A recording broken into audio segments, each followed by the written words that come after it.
orang itu cara berpikir nuruti nafsu, itu yang bahaya. Makanya Quran ngeritik ara'aita man ittakhadha ilahahu hawa. Orang yang cara berpikir itu nuruti hawa nafsu. Kalau zaman Nabi, zaman sahabat, zaman ulama itu enggak seperti itu. Sehingga cara berpikir itu mudah. Makanya kata Nabi absyiru ya ma'sarul muslimin kata. Kamu harus senang ya ma'sarul muslimin. Allah sekarang buka pintu langit yang sebelumnya enggak pernah dibuka. Dan Allah yubahi bikum malaikatah. Dan Allah membanggakan kamu kepada para malaikat. Kenapa? Umatnya Muhammad, umatnya Rasulullah Muhammad SAW, itu kalau sampean kepengen mati setiap saat itu baik, itu resepnya gampang kata Nabi. Addu faridotan wantadzoru ukhra. Jadi Allah memberitahu, ya Muhammad umatmu ini luar biasa. Jadi misalnya tadi kita sholat subuh, ditanya, Bahak kamu sekarang ngapain? Nunggu sholat duhur ya. Setelah sholat duhur ditanya lagi nunggu apa asar. Sehingga faman kanat hijratuhu ila Allah wa rasulih fa hijratuhu ila Allah. Jadi kalau ya sudah ini tak ijazahkan. Kalau setelah sholat subuh nunggu apa? Duhur. Setelah duhur nunggu. Sehingga ketika kita mati itu statusnya penunggu sholat. Tapi kamu kan enggak miskin. Kenapa? Penunggu kaya. Ya itu enggak masuk surga itu. Penunggu kemapanan. Berarti kan menunggu sesuatu yang seleranya nafsu. Beda kalau penunggu sholat. Berarti kamu di dunia menunggu ritual ibadah. Maka di antara ijazahnya Nabi apa? Addu faridotan wantadzoru ukhra. Melakukan satu fardu.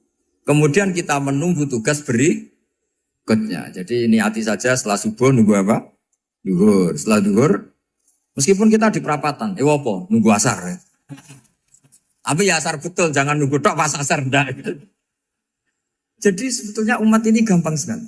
Jadi di antara kebanggaan Allah, yubahi itu Allah bangga dengan malaikatnya adalah umat ini adalah addu faridotan wantadzoru ukhra. Melakukan satu fardu, kemudian menunggu fardu yang lain.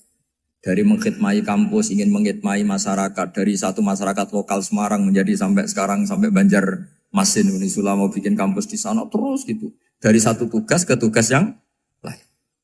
Makanya Islam diajarkan setelah satu tugas selesai, faida faruh tafan sok. Jadi sehingga hidup kita itu dinamis. Dari satu kebaikan menunggu kebaikan lain, dari satu kebaikan menunggu. Sehingga hidup kita ngapain? Nunggu satu kebaikan. Ini sudah masuk faman kanat hijratuhu ila Allah wa rasulih, fa hijratuhu ila Allah wa rasulih. Sehingga bayangkan kalau kita direkam Allah, Gusti kula ampun mati nak dereng sugih. Wis melarat puluhan tahun. Sakit, nunggu sesuatu sing sifatnya nafsu, kok pengen sugih. Sugih tok aja cukup. Tahu buruh wong sing tahu ngenyek ndekne lho, itu kan urung-urung wis dendam. Saya belum mau mati sebelum kaya dan buruhkan orang yang pernah melecehkan saya. Wis ngono akhirnya mati urung sugih. Berarti wis fakir matine hasud. Mau itu ngenes dunia akhirat kan kira-kira seperti itu. Kamu santai aja kalau fakir berarti meringankan hisab karena ada banyak harta. Yang mau dihisab papanya enggak punya apa-apa. Jadi saya mohon sekali ya, Islam itu mengawal kebahagiaan. Sebab itu sampai bahagia itu menjadi perintah Islam, qul bi fadlillah wa bi rahmatihi fa bidzalika falyafrahu. Karena dengan bahagia bi taat diharapkan orang Islam itu tidak bahagia atau cari kesenangan lewat jalur apa maksiat. Sehingga ciri utama wali apa? Ala inna awliya Allahi la khaufun alaihim walahum yahzanun. Sehingga ulama dulu itu rileks-rileksnya. Termasuk yang saya ceritakan tadi, Imam Ahmad, Imam Syafi'i. Itu melihat apa saja rileks. Ya tadi kalau disenangi orang ya barokah, punya kawan kebaikan. Nak dineng ya barokah dineng di gedingi tonggo rada utang, ngeranjuk tulung gitu. Jadi rileks saja. Masyhur itu Imam Syafi'i ngendikan waman asaa ilaika faqat atlaqaka. Orang yang berbuat buruk sama kamu, hakikatnya adalah membebaskan kamu. Atlaqo itu apa? Membebaskan.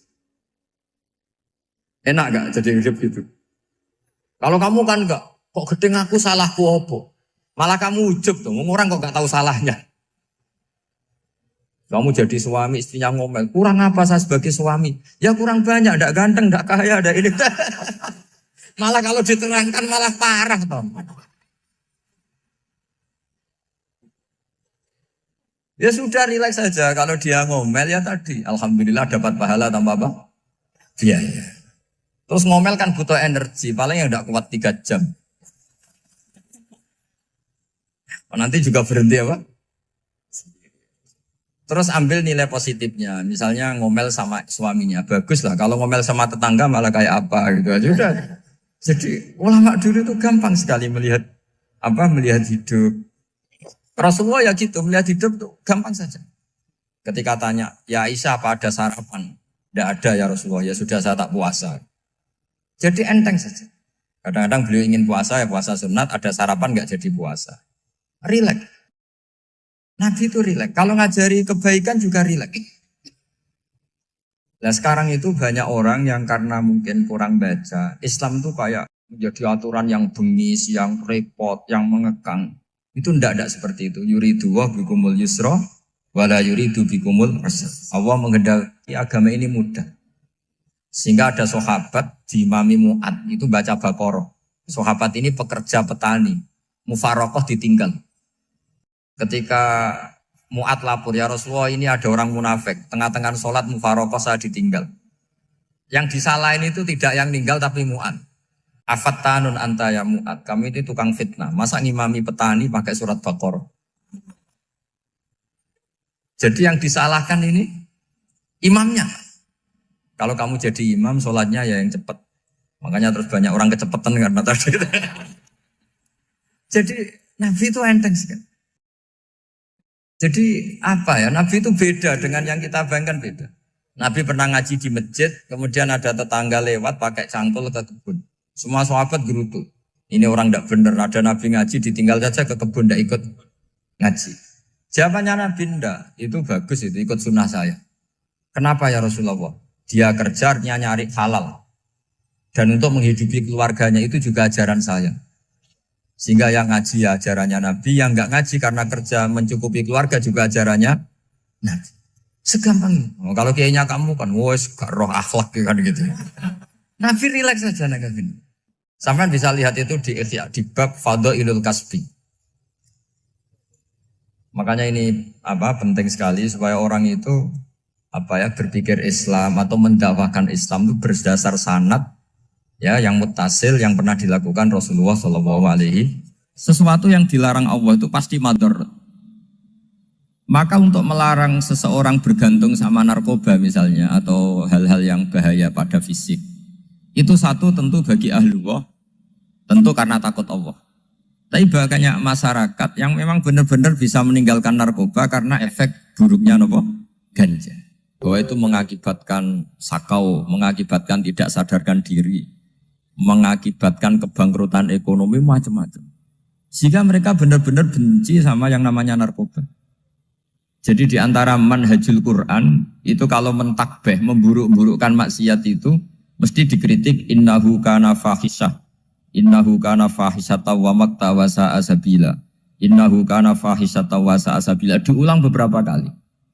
Sehingga dibutuhkan kecakapan untuk menganggap satu hal yang buruk itu fahisyah, sesuatu yang enggak rasional, sesuatu yang tidak positif, sesuatu yang pasti berdampak negatif. Sehingga kalau misalnya tadi dibacakan oleh Qori, kuntum khaira ummatin ukhrijat linnasi ta'muruna bil ma'ruf wa tanhauna 'anil munkar. Untuk berhenti dari kemungkaran itu satu takbihun litilkal munkar atau litilkal mungkarat, bahwa mungkarat itu kita cap, kita stigmasi bahwa itu buruk sekali. Seperti Nabi mengajarkan pemuda tadi, masa kamu suka ibu kamu digitukin lelaki lain, putri kamu, bule kamu, bude kamu, sehingga orang ini pikirannya termindset betapa buruknya zina. Sama seperti kita sukses memindset betapa buruknya narkoba, betapa buruknya bahan-bahan terlarang.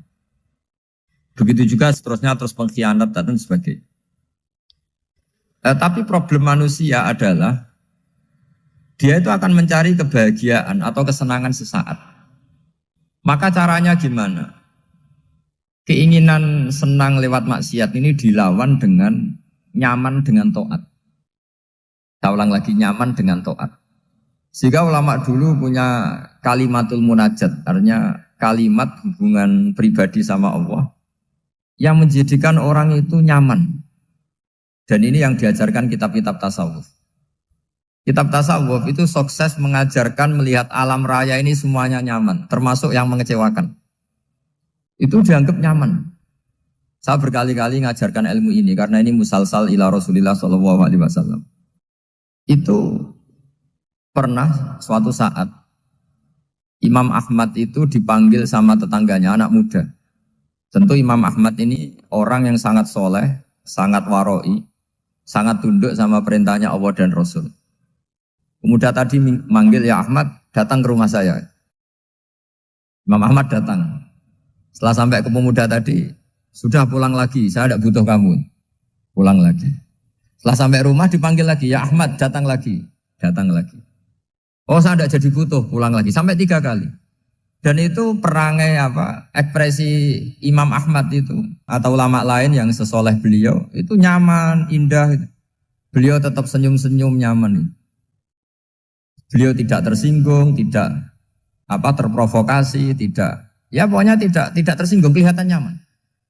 Lama-lama pemuda ini terus tanya, ya Ahmad, kamu saya perlakukan seperti ini kok tidak tersinggung? Kamu senyum-senyum saja, happy-happy saja. Jawabnya Imam Ahmad itu unik. Wahai pemuda, saya kamu panggil itu senang sekali. Karena kata Nabi, kalau kamu iman dengan Allah dan Rasul, maka hormatilah tetangga. Jadi saya senang. Karena nuruti perintah Allah untuk menghormati tetangga. Jadi tidak ada urusannya dengan kamu. Kagetnya kayak apa? Jadi dipanggil tetangga ya senang karena melakukan perintahnya Allah dan Rasul, yaitu ikramul jar, fal yukrim jaroh. Disuruh pulang, kamu ingin saya pulang, ya saya pulang.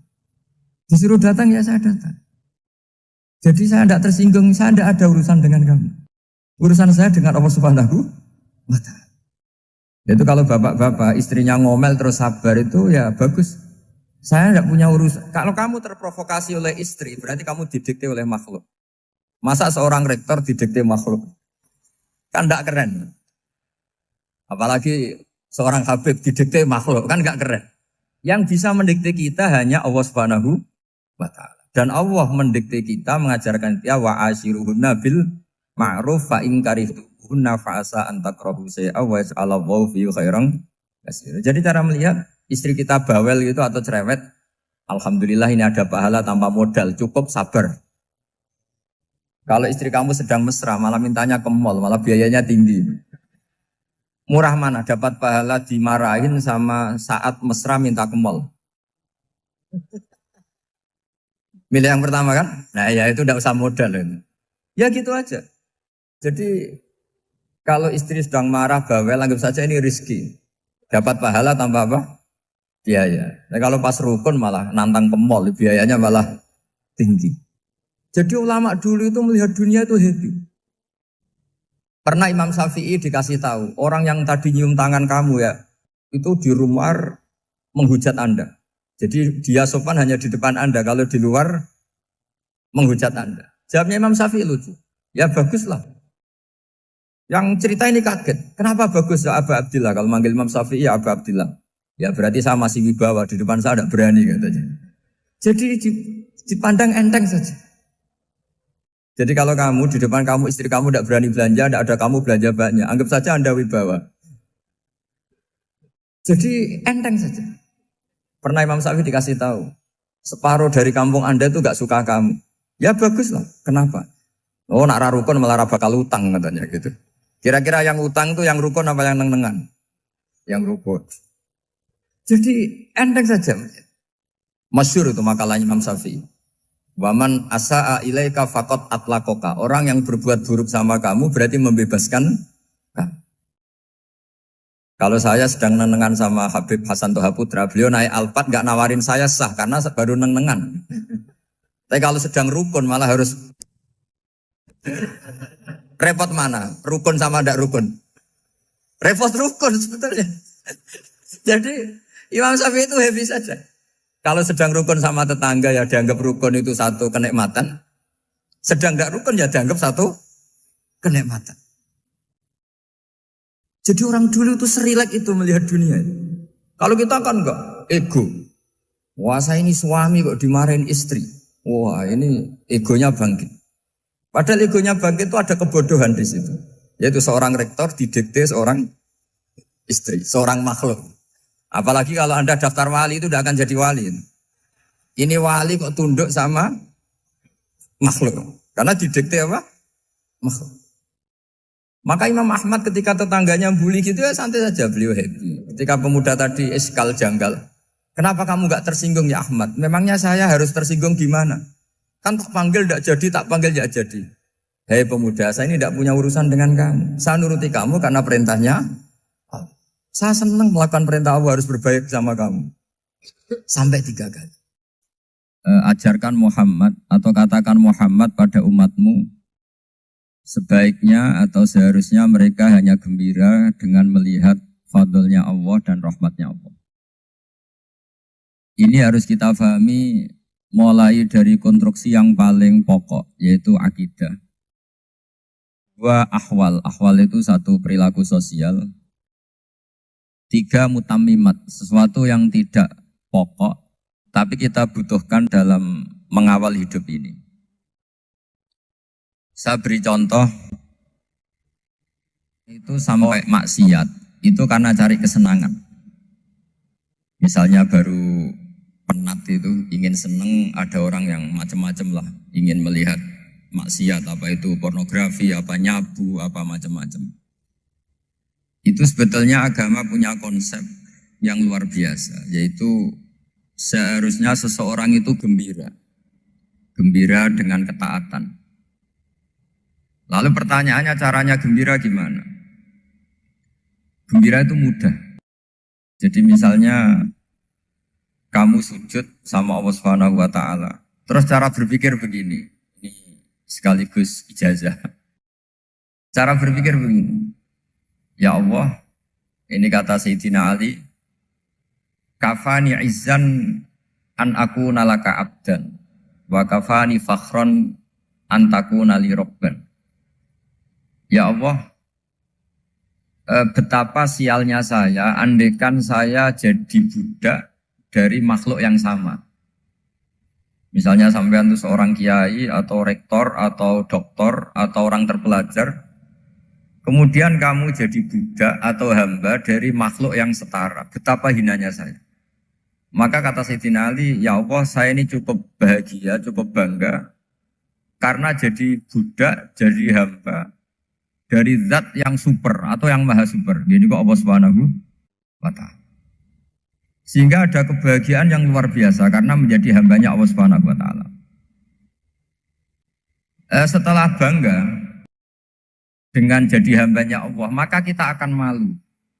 Malu misalnya kok saya bahagia itu nunggu melihat pornografi, melihat maksiat. Itu terus menjadi malu. Kenapa saya bisa didikte oleh hal-hal seremeh itu?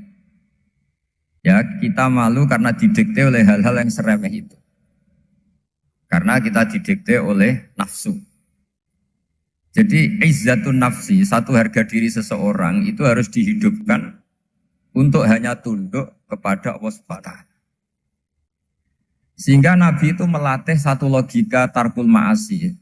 Nabi itu dulu ketika ada seorang pemuda yang ya karena mungkin pemuda ya, dia itu mau masuk Islam, tapi uniknya kata pemuda tadi, saya masuk Islam tapi asal dibolehkan bebas zina.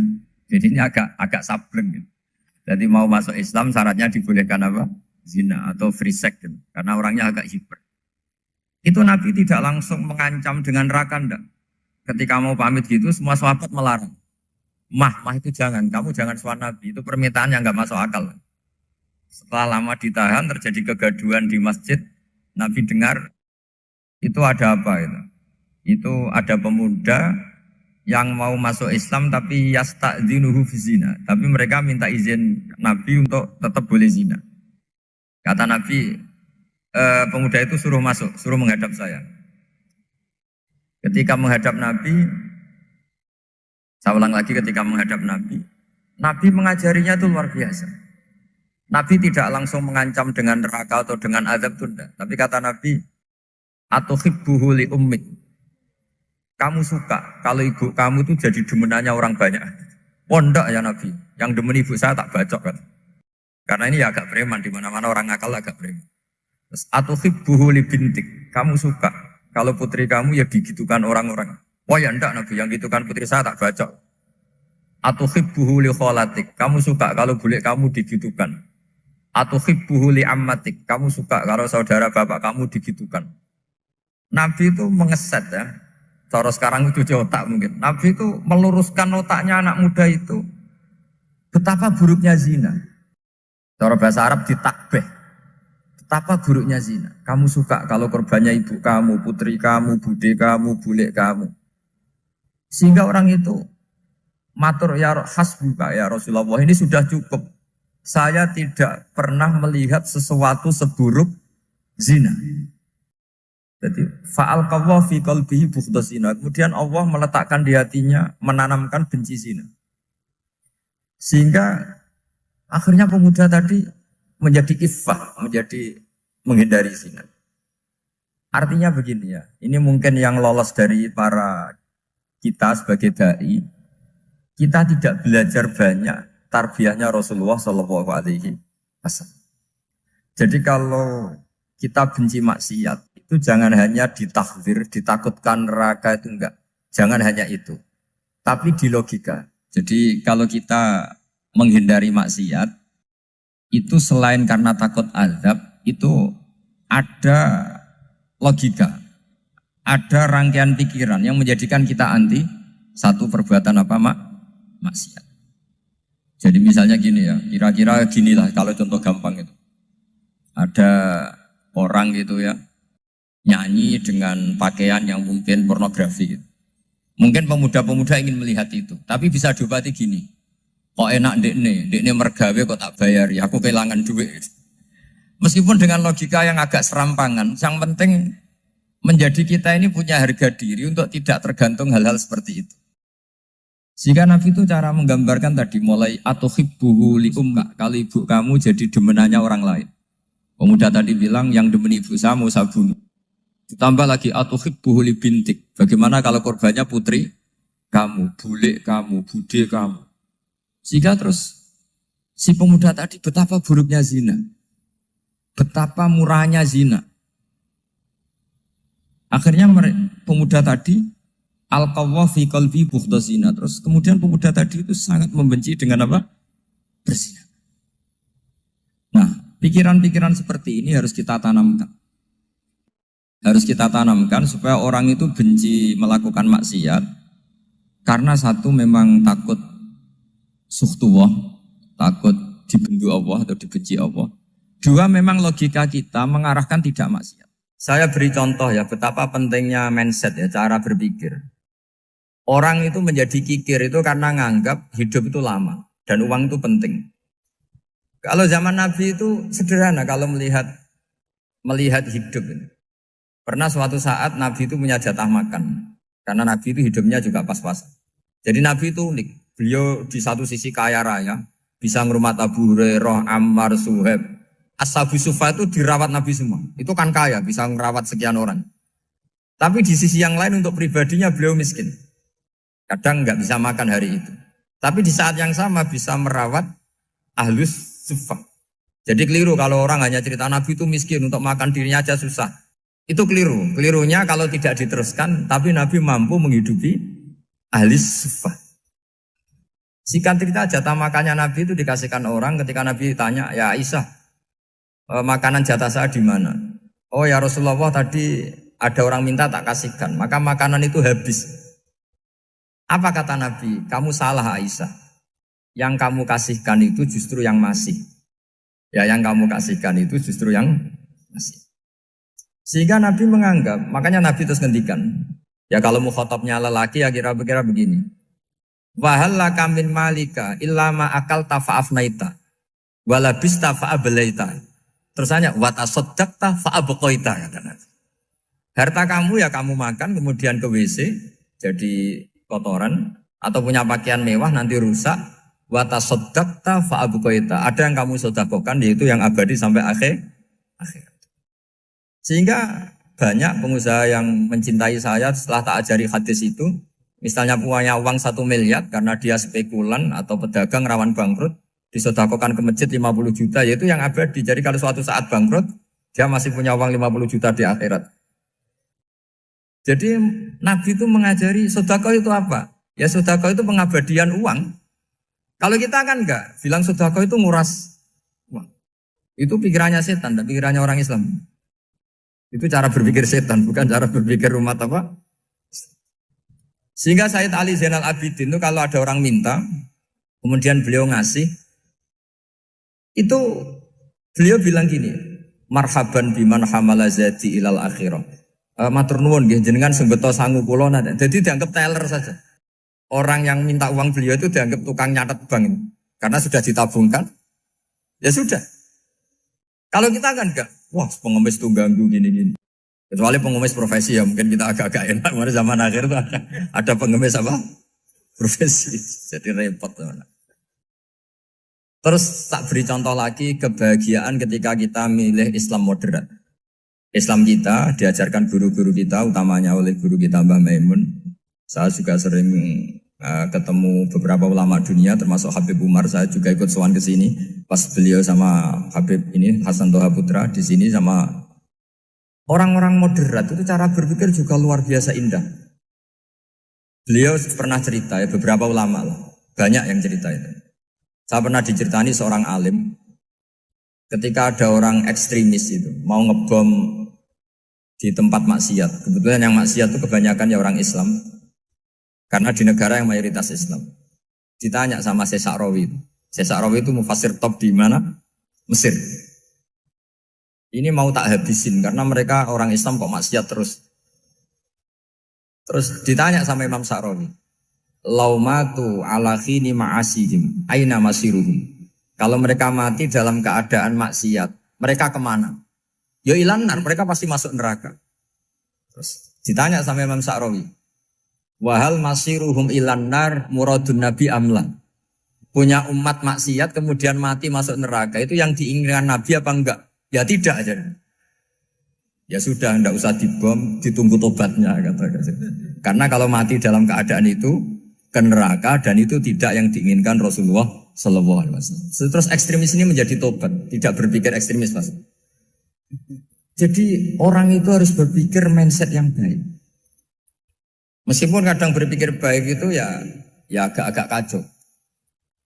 Ada seorang wali majdzub itu kalau berdoa agak kacau, tapi nggak bisa dibantah. Masyhur itu doa itu. Ini sekaligus ijazah, tapi kalau sebelum wali nggak boleh. Itu datang ke makamnya Rasulullah SAW. Terus doanya itu begini.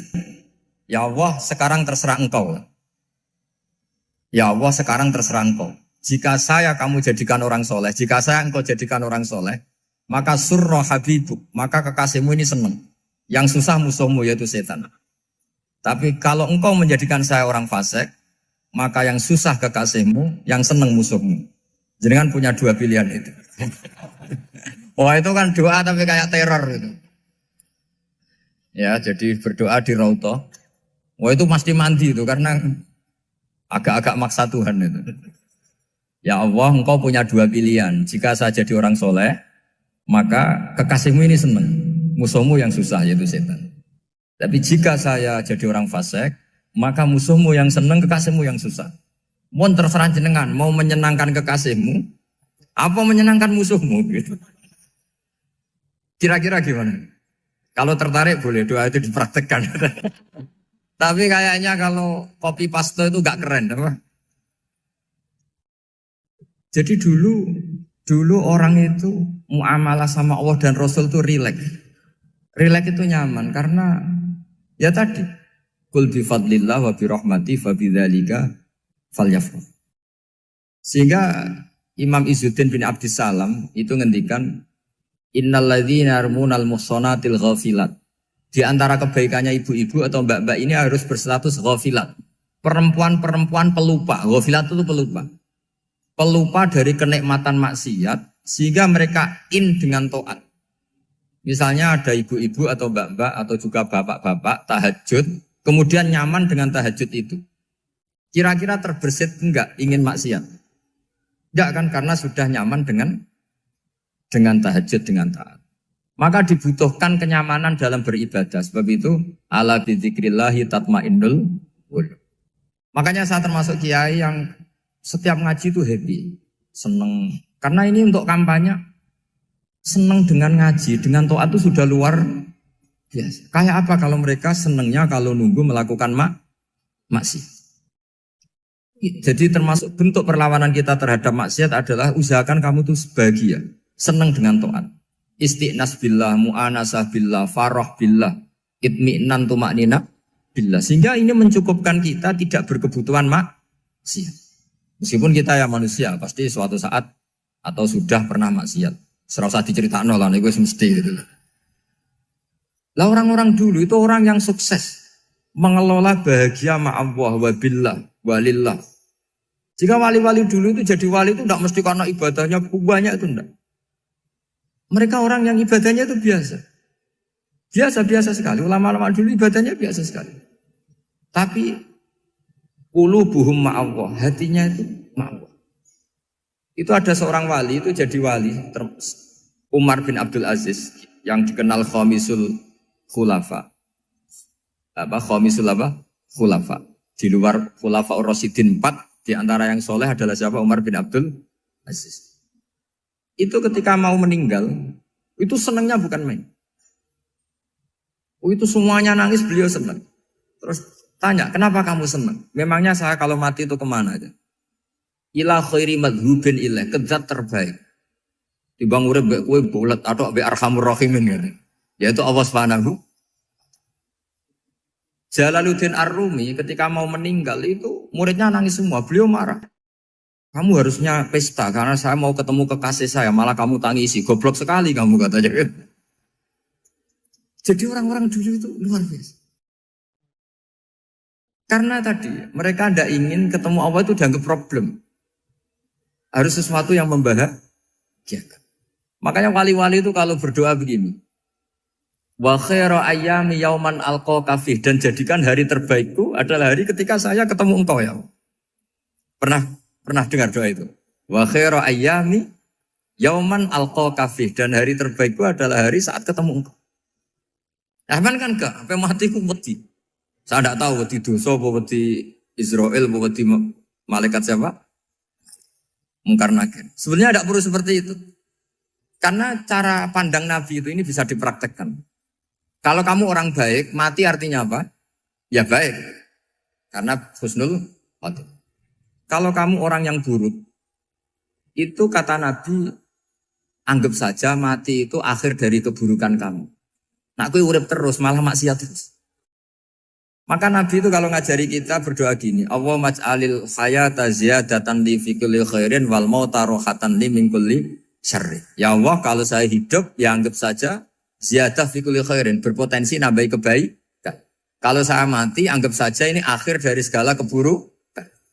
Maka saya berkali-kali, banyak tradisi ulama-ulama NU, ulama-ulama pesantren, ya ada hanya NU, pokoknya ulama-ulama alim, itu kalau ada orang mati, orang nakal gitu mati, ini saya gitu, itu hadirin mesti gak terima. Wapi enang itu orang wakal. Tapi dipaksa sama kiainya, saya gitu, lama-lama dipaksa. Saya gitu, padahal yang hatinya kiai, wis ra iso maksiat meneh, wis saya gitu. Karena dengan mati berarti saya sudah tidak bisa maksiat lagi. Jadi Nabi melihat hidup dan mati itu segampang itu. Kalau al-hayata ziyadatan li fi kulli khairin wal mauta rohatan li min kulli syarr. Coba kita ke depan itu kan ada potensi zina, potensi korupsi, potensi maksiat. Yang bisa menghentikan potensi itu apa coba? Mati ya, udah pinter ya. Sudah maju berarti. Berani mati? Berani. Tapi jangan di sini ngel-ngelo panitia. Artinya yang selama ini kita risau dengan kematian, dengan apa? Nabi ngajari kita tadi. Allah maj'alil hayata ziyadatan li fi kulli khairin wal mauta rohatan li min kulli syarr. Ya Allah, jadikan hidup ini sebagai bekal menambah kebaikan, dan suatu saat kalau saya mati, semoga itu akhir dari segala keburukan. Jadi artinya Nabi itu ngajari kita itu positif terus. Sama seperti ulamanya tadi. Nak lagi rukun mbek tonggo ya sanggep ae kanca keapian. Nak nenengan ben ra utang ngoten. Dadi pokoknya penak terus itu loh. Nak bojo lagi ngamuk alhamdulillah gak ngajak blonjo. Nak pas rukun ya alhamdulillah kok lagi rukun. Jadi gampang semua. Makanya ada seorang alim itu ngendikan begini, ada yang tanya. Saya tuh dulu ketika kaya, teman saya sering main ke saya. Setelah saya miskin gak ada teman-teman yang ke saya. Dikira si Habib ini kebetulan orangnya Habib itu mendukung keluhan dia. Ternyata enggak. Si orang alim itu bilang gini, malah bagus toh gitu. Kowe wis melarat buruhe wong. Ya sudah kamu miskin buruhnya orang lain. Misalnya tukang manol di pasar atau tukang becak. Kemudian teman-teman kamu datang, malah kamu malu tuh jadi tontonan. Bagus kalau mereka lupa, pas kamu miskin enggak ada yang lihat katanya. Jadi apa ya, dianggap enteng saja gitu. Akhirnya orang ini nggak jadi ngeluh. Selama ini kan kita ngeluh ya, ketika miskin teman-teman nggak datang. Coba kalau mereka datang pas kamu buruh bikin botol di orang lain, mantan bos buruh, malu nggak? Milih datang apa enggak? Nggak lah, sudah bener itu. Jadi ulama dulu itu makanya sering baca biar tahu solusi hidup. Jadi ulama dulu itu gampang sekali melihat kehidupan itu, gampang sekali, indah, gampang. Kebahagiaan ini pula yang harus kita latih dalam melakukan ketaatan. Tapi memang obsesi saya terbesar atau cita-cita saya terbesar memang setiap ngaji saya ingin orang mukmin semuanya itu bahagia. Dengan bahagia itu mereka tidak neko-neko ingin mencari kebahagiaan lewat jalur apa maksiat. Sehingga dalam konstitusi ulama yang ditulis di kitab-kitab usul fikih, dan itu kitab yang saya kaji, selalu saya kaji, itu membela-bela sesuatu yang mubah itu sampai luar biasa. Karena melihat mubah itu, misalnya Anda tidur itu berstatus mubah, Anda bermain catur berstatus mubah, Anda rileks sama teman jagungan semalam dengan teman rektor atau dosen atau yayasan itu, melihatnya bukan mubah tapi tarkul maksiyah. Misalnya saya semalaman asik Musamarah itu jagungan malam sama Habib Toha Al-Munawwar. Itu awang hitungnya bukan, wah ini jagungan ngalor ngidul tidak penting tuh enggak. Malam itu bahak tidak ke dugem, tidak ke tempat maksiat. Sehingga ada ulama yang mengatakan mubah itu enggak ada. Saya ulang lagi, mubah itu enggak ada. Kan umumnya ulama bagikan wajib, ya kan, haram gitu. Terus diantaranya mubah, sunat, makruh. Ada ulama yang mengatakan mubah itu tidak ada. Kenapa? Logikanya begini, itsma min mubahin illa wa yatahaqqaqu bihi tarku haramimma. Karena tidak ada mubah yang Anda lakukan kecuali saat itu pasti ditinggalkannya sebuah keharaman. Misalnya Anda sedang jagungan sama istri di luar, di rumah, asik di rumah semalaman. Mungkin bahas hal-hal yang ringan. Mungkin melihat sinetron atau apalah yang ringan. Tapi di situ terjadi Anda meninggalkan ke tempat-tempat maksiat. Sekarang ninggal maksiat itu wajib apa mubah? Wajib. Padahal Anda sedang melakukan mubah. Nah itu dicatat oleh Allah itu tarkul haram, meninggalkan keharam. Jika masyhur dalam cerita wali-wali itu, Abu Yazid yang seperti itu ibadahnya pernah tanya, ya Allah lalu yang makomnya orang seperti saya siapa? Karena beliau semalaman ibadah terus. Sama Allah dijawab, ya yang tidur di pinggir kamu itu. Abu Yazid, lu kok bisa ya Allah? Dia kan tidur terus. Ya kan dia tidur berarti meninggalkan keharaman. Ngomong sing potongan tukang maksiat itu apik turu apik melek kira-kira. Apik turu. Timbang sama nak melek pola wis turu ae kira-kira gitu. Jadi gak usah dipaksa tahajud, dipaksa qiyamul lail itu. Iya kalau qiyamul lail. Kalau dapat informasi, kesini ikut saya, terus katut kan repot. Jadi perlawanan terhadap maksiat itu sebetulnya gampang dalam Islam. Karena tadi, gak ada sesuatu yang mubah kecuali saat dilakukan berakibat meninggalkan keharaman. Mudah sekali. Jika banyak orang jadi wali itu karena melakukan mubah. Itu ada orang jadi wali itu karena sering makan. Ya makan-makan biasa itu. Karena ketika makan, ya Allah, betapa doifnya saya. Katanya saya presiden, katanya saya rektor, saya kiai. Ternyata kalau nggak makan tuh lemes. Apa hebatnya makhluk yang bergantung makhluk yang lain, yaitu makanan. Nah karena seperti itu terus dia al-laja ilallah, terus dia sungkeman ning Allah. Betapa lemahnya saya. Sebab itu ketika Quran mengkritik dan dengan tanda kutip kemungkinan Tuhannya Isa bin Maryam, itu ngeritiknya sederhana Quran itu. Mal masih ibnu Maryam illa rasul qad khalas min qablihir rusul wa ummuhu siddiqah kana yaqulanit ta'am. Isa itu tidak Tuhan, wong dia makan. Kamu kebayang nggak misalnya punya Tuhan, wah tadi Tuhan mampir ke rumah saya, dia lemes. Setelah tak kasih makan sehat lagi gitu. Itu kan nggak kebayang. Tapi Tuhan marung di rumah saya, lemes tak gratisin, kayaknya tidak punya uang gitu. Setelah makan, wah gairah lagi. Kebayang nggak punya Tuhan seperti itu. Sehingga Quran kalau gojlok sederhana, karena yakulanit ta'am. Sehingga wali-wali itu kalau makan itu sadar lemahnya dirinya, betapa dirinya tergantung makanan. Sesuatu yang tergantung itu artinya tidak hebat, tidak Tuhan.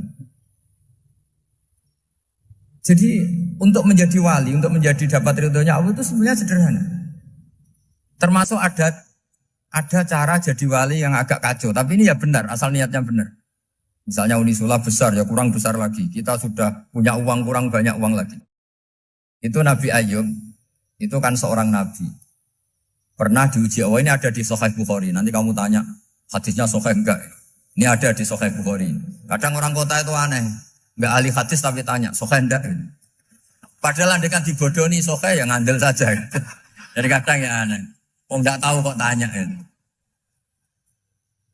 Itu Nabi Ayub itu sudah kaya, pas itu sudah kaya. Bukan cerita yang masih miskin, memang sudah kaya. Beliau di kamar dihinggapin satu belalang dari emas. Setelah belalang itu dikejar, ternyata yang jenis itu banyak, semuanya dari emas. Ngambil sana sini, ini yang kesa ini dipenuhin, saku ini dipenuhin, sampai banyak. Sama Allah digojlok. Kamu itu nabi saya. Kenapa kamu mengumpulkan harta sebanyak itu? Kamu itu nabi saya kok rakus? Jawabannya Nabi, ya Allah, siapa yang bisa kenyang dari rahmatmu? Ya, jadi kalau kamu punya uang 1 miliar, kok ingin 1 miliar 100, ingin 1 miliar 200, itu cara ngitung bukan uang. Ya Allah, siapa yang bisa kenyang dari rahmatmu? Karena rahmat Allah tidak terbatas, sudah Gusti tenang saja. Meskipun saya gini, rahmat Anda tidak akan habis. Sehingga waroi ada ilmunya, tomak juga ada ilmunya. Termasuk ragus itu juga ada ilmunya. Misalnya begini, ini contoh rakus yang ada ilmunya begini. Ini saya beri contoh. Mungkin yang boleh niru orang-orang soleh, kalau nggak soleh jangan. Imam Syafi'i ini cerita nyata. Imam Syafi'i itu dulu ketika ngaji masih muda itu nggak suka sama guru yang kaya. Kebetulan dia punya guru miskin terus. Namanya Sufyan As-Tsauri itu miskinnya Masya Allah. Sufyan bin Uyainah juga miskin. Jadi dia miskin punya guru miskin terus. Sehingga idolanya ya sama guru-guru yang miskin. Suatu saat guru-guru ini menyarankan dia ngaji Imam Malik. Imam Malik itu kaya raya.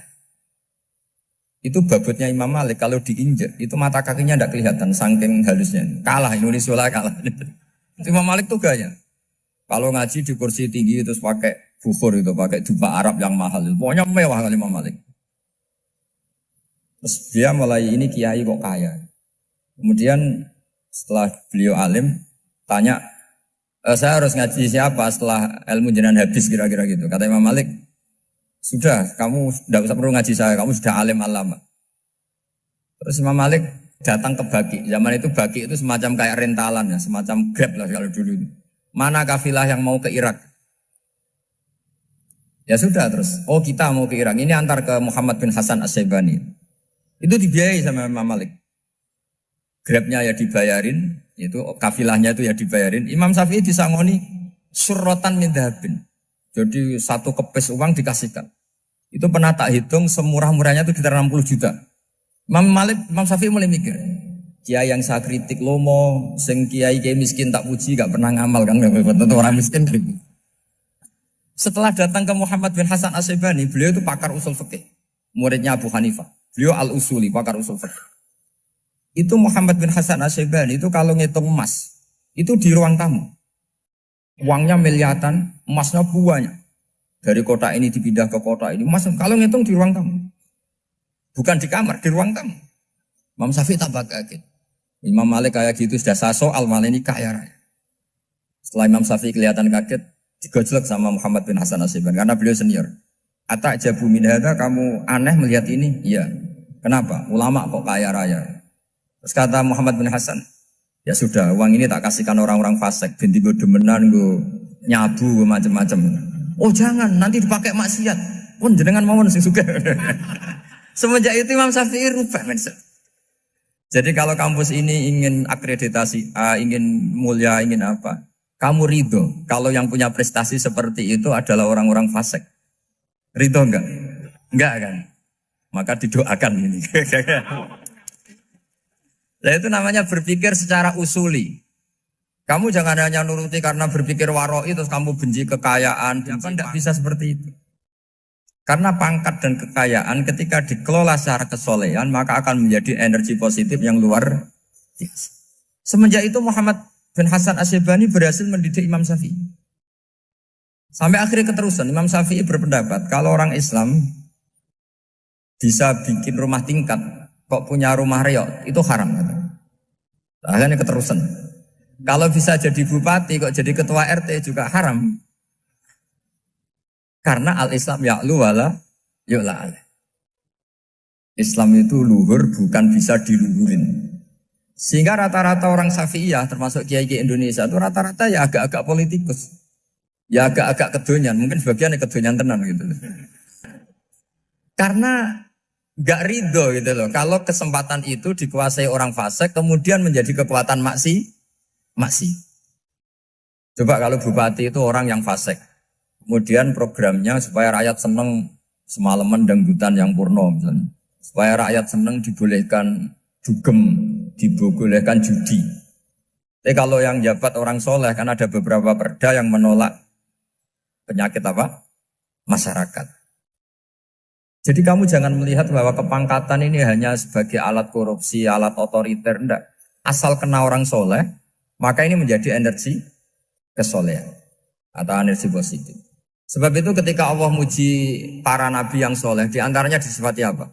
Faqad ataina ala Ibrahim al-kitab wal hikmata, terusannya wa atainahum mulkan azim. Dan Nabi Ibrahim dan keluarganya tak kasih kerajaan yang besar. Nah sekarang masih banyak orang yang cara pandang ngapain bikin Unisula yang megah, ngapain berambisi punya akreditasi A dan sebagainya. Menyoal seperti itu salah secara usul fikih. Karena secara usul fikih kesempatan yang baik tentu harus diperjuangkan oleh orang-orang yang soleh. Karena ini supaya jadi otoritas yang positif. Itu dulu ada latihannya. Jadi orang dulu itu gampang sekali ketika milih miskin ditanya, kenapa miskin? Saya ingin hisab saya ringan. Tapi ketika mereka kaya, yang soleh, supaya harta ini tidak dipakai orang yang nanti dipakai maksiat. Kita misalnya orang soleh mau pangkat, karena kita ada ridho, kepangkatan itu dipegang orang maksiat, kemudian menjadi energi maksiat. Begitu juga seterusnya. Maka ulama dulu itu rileks. Sampai Senawawi Al-Bantani itu nanti bisa dicek di tafsir. Qul hal yastawil ladzina ya'lamuna wal ladzina la ya'lamun. Beliau muji-muji ulama. Kemudian ada seorang yang agak hasut mungkin. Tanya begini. Hebatnya ulama itu begini-begini. Terus ditanya, tapi kenapa kita sering melihat ulama ngantri proposal di rumahnya bupati? Kan? Sementara bupati nggak pernah datang ke ulama ngaji ihya. Jawabannya Imam Senawawi itu unik. Ya karena ulama itu tahu gunanya uang, sehingga nyari uang untuk pondok, untuk masjid. Sementara bupatinya tidak tahu gunanya ilmu, maka tidak pernah ngaji. Jadi ya ringan saja. Jadi ya sudah seperti itu. Jadi kalau ada ulama kedonyan, anggap saja karena tahu gunanya uang. Jadi kenapa ulama ngantri di kabupaten, bukan bupati ngantri di ulama? Jawabannya karena ulama tahu gunanya uang. Sementara bupatinya nggak tahu gunanya ilmu. Kira-kira gitu lah. Ada ustadz tidak ganteng, kesensem rondo cantik. Karena tahu gunanya ustadz itu. Artinya tahu gunanya kalau saya nikah nanti punya anak jadi gus. Karena kan dia kiai gitu. Tapi rondone raro gunanya dia karena miskin gitu. Jadi ulama dulu itu rileks. Rileks menafsirkan apa saja itu rileks, termasuk saat terpojok. Itu rileks. Karena semuanya dianalisis pakai ilmu. Sehingga ciri utama wali itu apa? Ala inna awliya Allahi la khaufun alaihim walahum yahzanun. Enggak ada rasa takut, enggak ada rasa gampang. Karena melihat sesuatu itu gampang saja. Saya ulang lagi, melihat sesuatu itu gampang saja, ringan. Oke, semoga barokah. Assalamualaikum warahmatullahi wabarakatuh.